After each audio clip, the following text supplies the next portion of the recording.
Hello and welcome to this video on syllogism. In this video, we'll discuss this very common question type that is asked in most entrance examinations, and you can expect around 4 to 5 questions. In my last video on number series, I discussed that number series doesn't require a lot of preparation. It's about practice, and you can solve 80 to 90% questions, but there can still be 1 or 2 questions that you're not able to solve. That means those 1-2 questions can really put you in a difficult situation. But syllogism is not like that. Syllogism is one topic where you can say with guarantee, saying that all the questions, once I know how to do it, I can solve 100% of the questions. And I think in those terms, it works a little bit more like GK, where initially you take there is some learning curve, but then you can be sure shot in the exam. In fact, one of the strategies that I used to follow and many of my students follow is that they go to exam, they look at the reasoning section, and first thing they used to do is that they pick out the syllogism 4 or 5 questions, crack those 4 or 5 questions, boost their self-confidence, and then move to other questions in reasoning. So that's about syllogism. So let's get started. Now, syllogism is nothing but a deductive type of logic. Now, I don't want to get into too much of theory, but if you were to say, okay, what is inductive logic and what is deductive logic? I would say inductive logic is nothing but when you go from specific situation to general. That means when you generalize, when you look at some situation, some data, like physics, some of the phenomena maybe you may have observed, and then from there you may want to generalize, but you're not 100% sure about specific to generalize when you generalize. However, when it comes to deductive, this is like you start with some facts and you get on to more facts. That means you are deducing other facts from some of the known facts. So this is nothing but your general to specific sort of a conclusion. So this is really the broad difference. So like I said, syllogism is deductive logic. So there is 100% guarantee. There cannot be that I calculate some other answer, you calculate some other answer. It has to be the same answer if it follows the deductive logic. So there are 2 ways really to do deductive logic. And I've had the privilege of teaching thousands of students. So some people like the Venn diagram method and some people do not like the Venn diagram method. That means they prefer the rule based method. So what I would say is, without me saying, okay, let's do the rule based, let's do the Venn diagram, I'll teach you both these methods and you take a call which method works for you. So today in this video, I'll do the rule based method. That means there is no Venn diagram. So we are doing today deductive logic without Venn diagram. So there are 2-3 things that you should know. One is you should be able to identify the statement. That means typically if you look at the question, how the question would be, they will give you some premise, right? So that means let's say first premise, second premise, and then they would say, okay guys, can you tell me which conclusions can be drawn? So let's say conclusion A, conclusion B, conclusion C. So you have to tell them whether you can draw conclusion A alone, or you can draw conclusion B alone, or you can draw conclusion C alone, or all A, B and C, right? And things like that. So identify the statement type. That means these premises are in a certain format.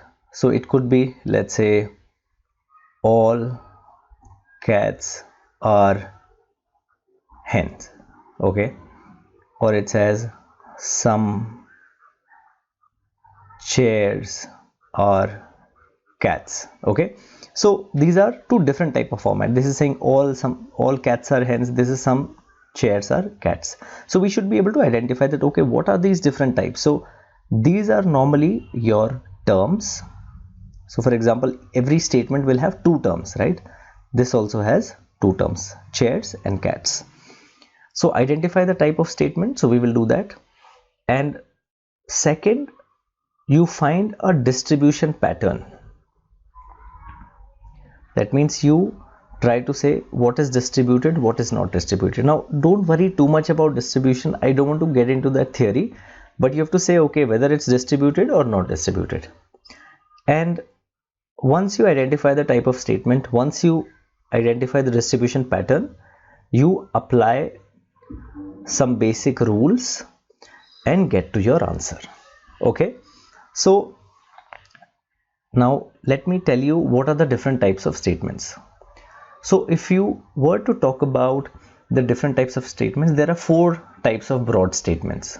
These are called UA type of statement, UN type of statement, PA type of statement, PN type of statement. Now you will say, okay, what is UA, UN, PA, PN? Now UA stands for universal affirmative, UN stands for universal negative, PA stands for particular affirmative, PN stands for particular negative. That means the moment you see some, you can say this is universal type of statement. The moment you see no or not, you can say this will be the universal negative or particular negative. And universal, you can see, like for example, all. So things like that. So let me give an example. So in this case, you can see that, let's look at the statement, all cats are dogs. That means if you have to say what type of a statement this is, this has all, so this is universal. It doesn't have a negative, so it will not be universal negative, it will be universal affirmative. So that's why I have said universal affirmative. Okay, now then second statement, no cat is dog. There is no sum, that is, it is not for particular cases, right? It's for universal cases. So you can say no cat is the dog, so UN.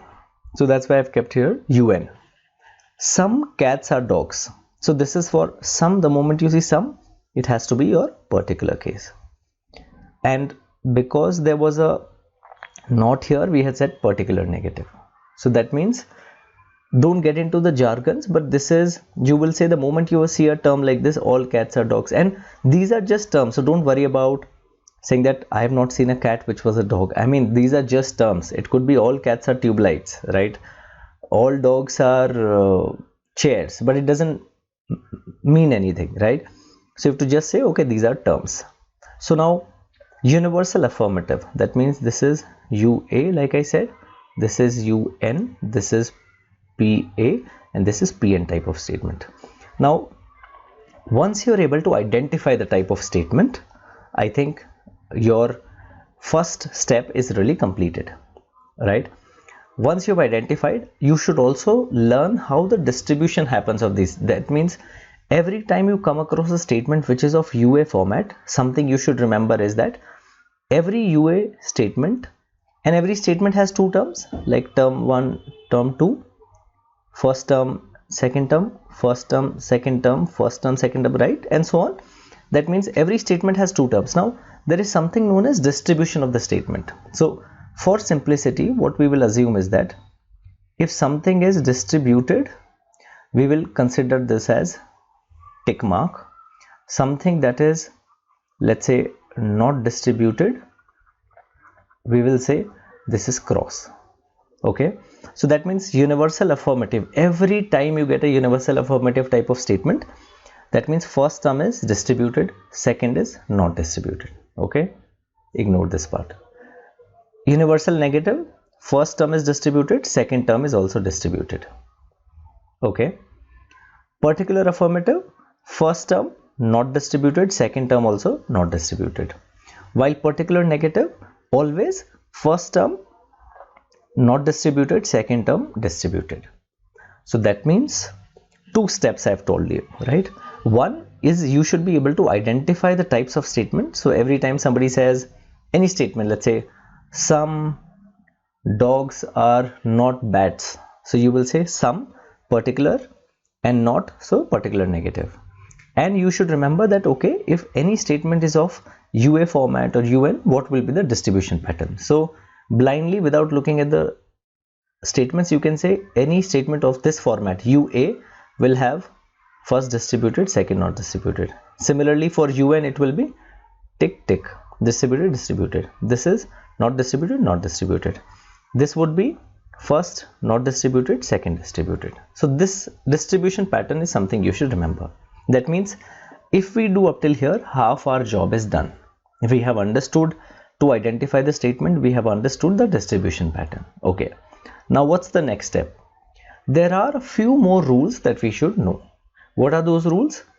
They are saying there should be 3 terms in 2 premise for us to arrive at a conclusion, and there is always a common term called a middle term.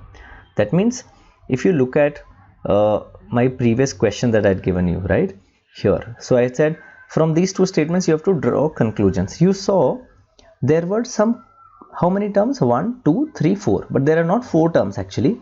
This is common, no? Cats. So that means there is a common term. That's what I'm trying to say. So that means there should be 3 terms in 2 premise, and there will be 1 common term which is called the middle term.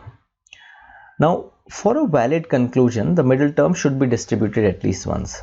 So distribution, we know, we said it will be represented by tick.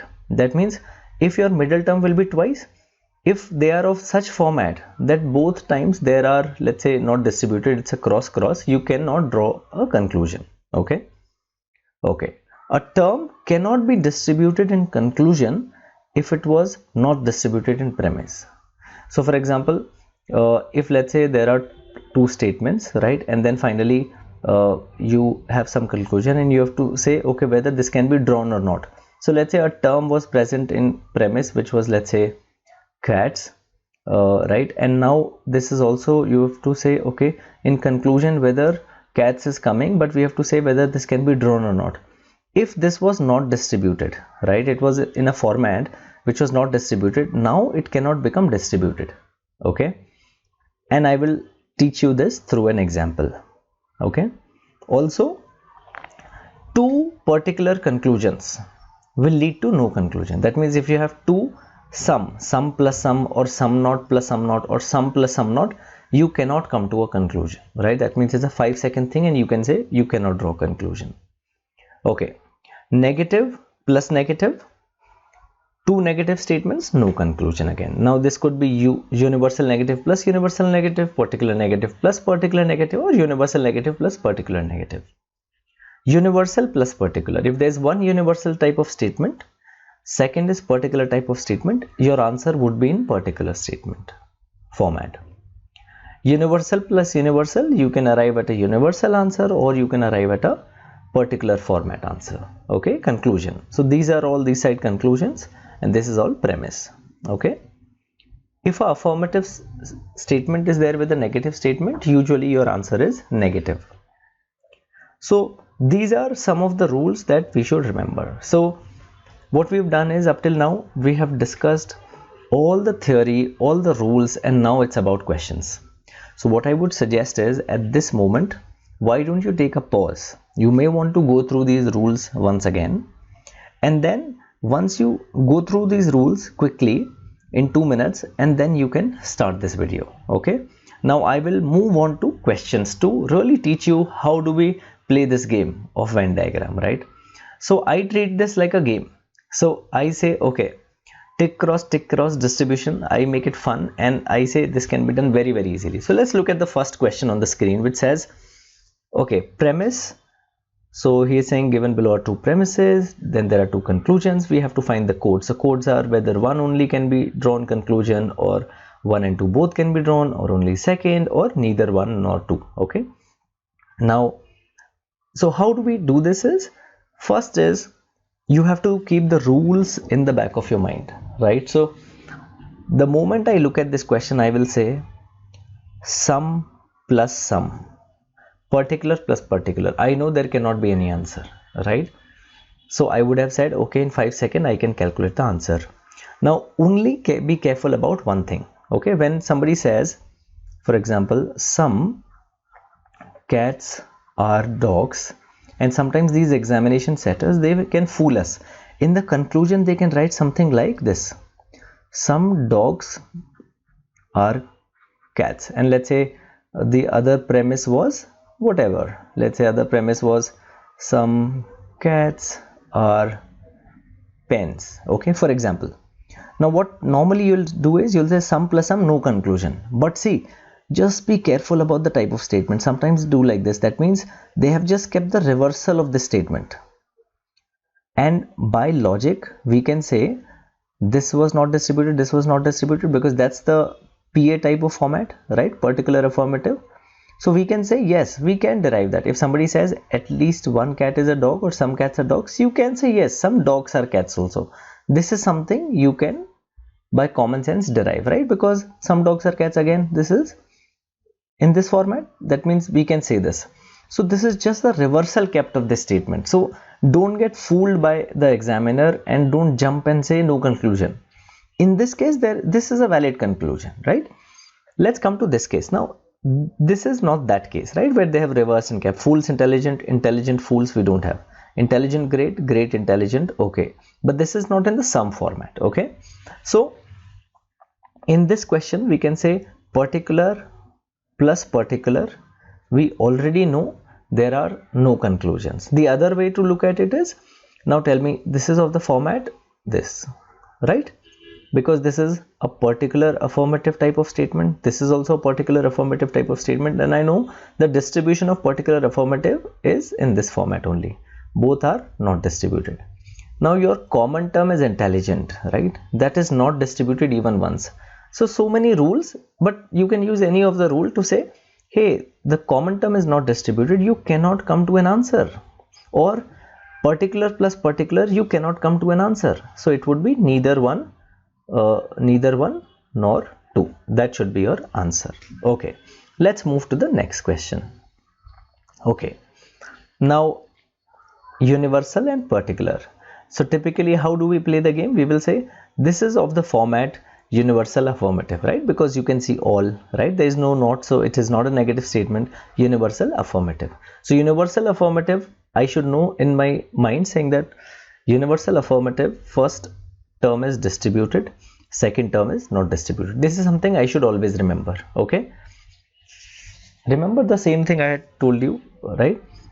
And some trees are windows, that means this is of the format some, that means it's a particular and there is no negative, so this is a particular affirmative type of statement, and this means this, correct? Now what is the common term? Windows. But if we have to use logic and the rules, we can say the middle term is there, yes, this is the common term, and is it distributed at least once? Yes, that means answer can come, right? Because middle term is distributed. And normally the answer does not come, the middle term is usually absent in the answer. That means answer would typically be in needles and trees. So, and if a universal plus particular statement, that means typically answer is in particular, and anyways both options are in particular. So let's see if both these answers can come or not, okay? Typically what we do, we also have some more rules, right? Just remember this is of the format particular affirmative, that means this is like this, okay? And this is of the format particular negative, that means first is cross, second is tick. Now let's see if both can be drawn. Can this be drawn? Because trees and needles, and both are not distributed, that means yes, we can safely say this can be drawn. But can this be drawn? Now remember a rule where we said something which is not distributed initially, something which is not distributed in the premise cannot become distributed in the conclusion. That means from a cross in premise, you cannot reach a tick. We said this is not possible, this case is not possible, but from a tick to a cross is possible, okay? This case is possible, okay? That means here from cross we cannot put a tick. Needle was not distributed, it cannot become distributed, that means we can say this cannot be drawn. So what is the answer really? 1, right? That means 1 only. So this is how we did this question, okay? Let's do one last question to be 100% on this. So this says all bats are mammals, no birds are bats, okay? So what is the type of statement? Now universal affirmative, that means tick and cross. Universal negative, that means tick, tick. Any common term? Bats, okay. Distributed at least once? Yes, distributed. That means probably answer can come, right? Answer will usually come in mammals and birds, but be careful, there could be other things also, right? Mammals and birds, okay? Let's see birds and mammals. Okay, here is the birds and mammals. So No birds are mammals is of the format universal negative. That means this is tick and tick, right? Now mammals was a cross. It became a tick. Is it possible? No. Out. A distributed term, a not distributed term in the premise cannot become distributed in the conclusion. Okay. Birds, mammals out. Okay, let's look at this one. Some birds are not mammals. That means particular negative. That means first is cross, second is tick. Again, from cross, can it become a tick? No. So you can say not possible. Okay. Let's look at this statement. So what they have done? They have kept the universal of this. That means no birds are bats. They are saying no bats are birds. Is it possible? Actually, it is possible, right? Because this is a universal negative. And see, this is about tick tick. This is also tick tick, right? That means no problem, right? You can draw this conclusion. Now, while in a sum statement, for example, if I told you some cats are dogs, we can conclude from here that some dogs are cats, right? And if somebody says no cat is a dog, we can conclude from here that no dog is a cat. And see how? Because distribution also is like this only, right? Distribution is this is not distributed, this is not distributed, this is also not. So distribution also no problem. Here also it is like this, so no problem.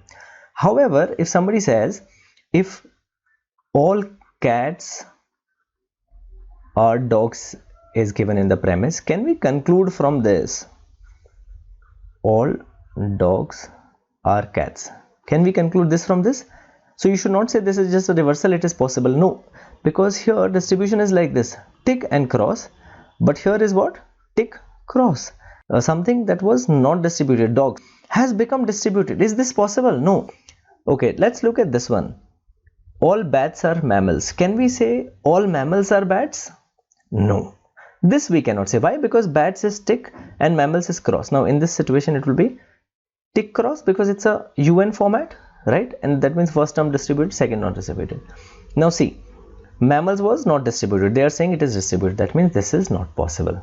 So that means the only answer that is possible is this third one. So we will put C as the answer. So thanks for watching the video, and I hope you were able to learn syllogism without Venn diagrams. I look forward to seeing you in the next video where I'll teach syllogism using Venn diagrams.